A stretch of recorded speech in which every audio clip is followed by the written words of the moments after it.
It is now my distinguished pleasure to introduce our commencement speaker, Dr. Francisco Cigarroa. A nationally renowned pediatric and transplant surgeon, Dr. Cigarroa served as president of the University of Texas Health Science Center at San Antonio from 2000 until his appointment as chancellor in 2009. A native of Laredo, Dr. Cigarroa earned a bachelor's degree from Yale in 1979. In 1983, he earned a medical degree with highest honors from UT Southwestern Medical Center at Dallas. Dr. Cigarroa was chief resident at Harvard's Teaching Hospital, Massachusetts General in Boston, and completed a fellowship at Johns Hopkins Hospital in Baltimore. In 1995, he joined the faculty of the UT Health Science Center in San Antonio.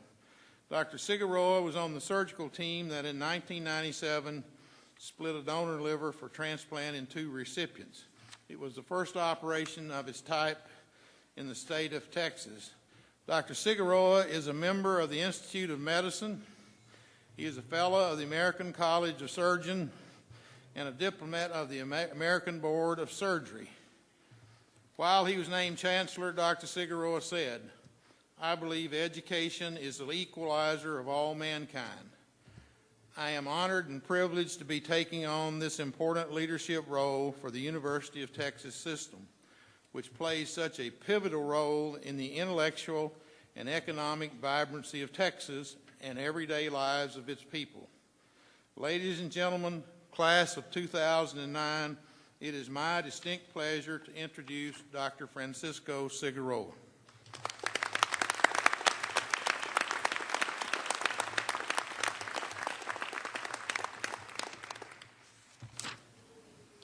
Dr. Anderson, thank you very much for that introduction.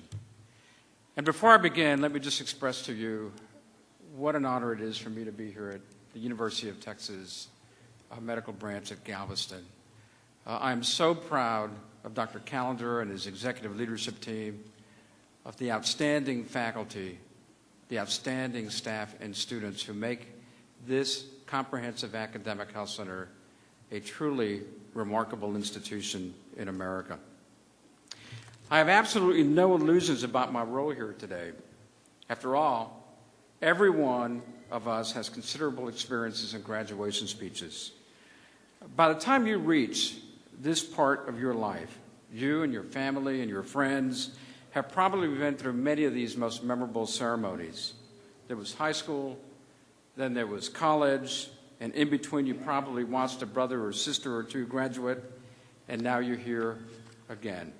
And believe me, I understand.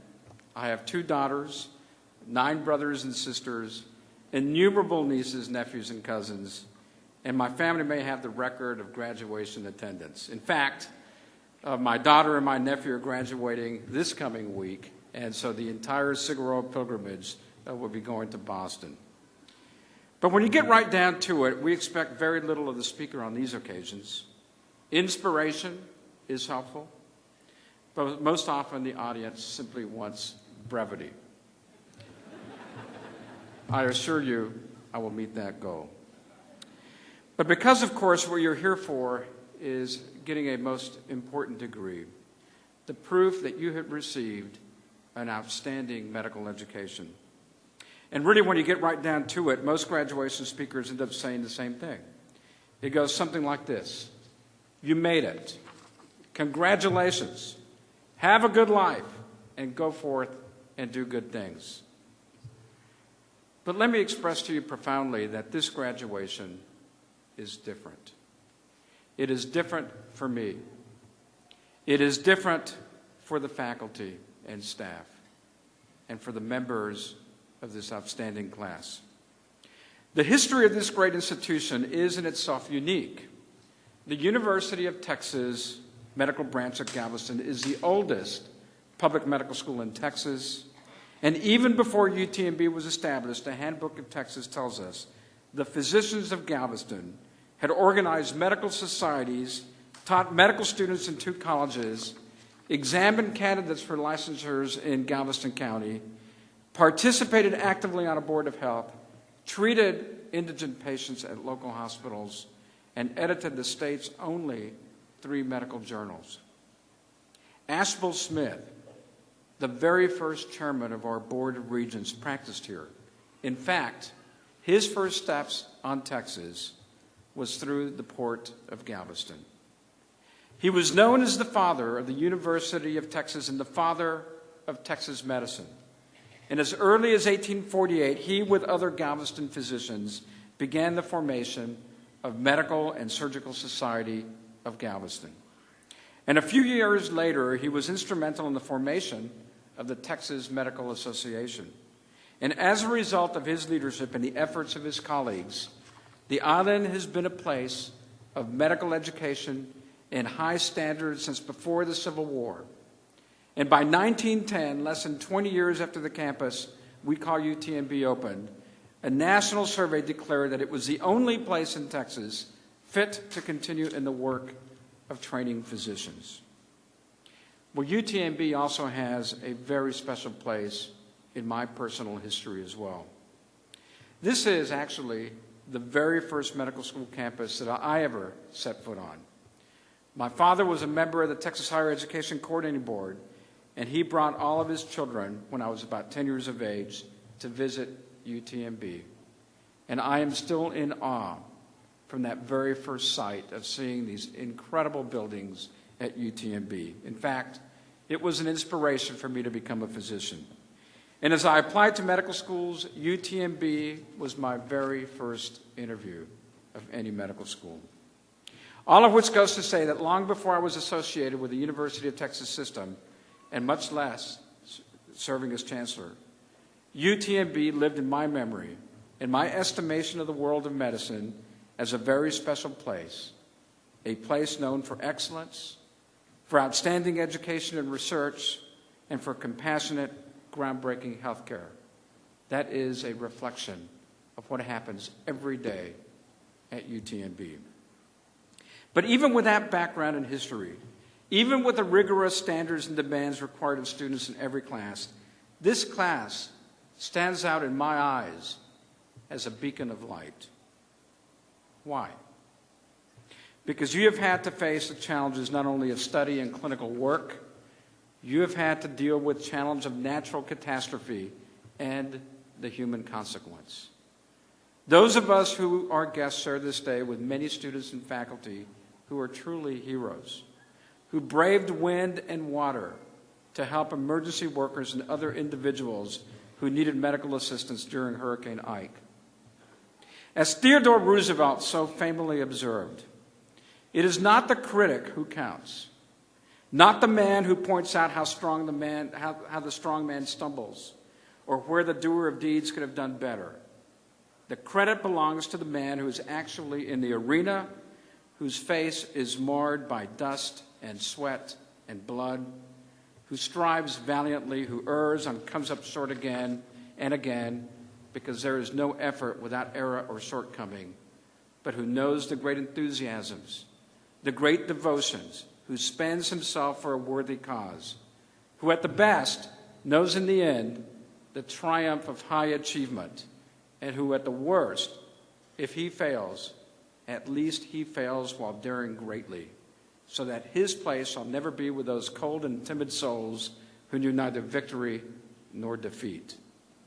Well, thankfully, all of you know the triumph of high achievement. You have had to deal with the aftermath, the hardship, the dislocation, and the uncertainty. And you learn that the best constructed plans must sometimes yield to the caprice of nature or to the whim of chance. And that is not a bad lesson for a physician to learn early. But you also persevered.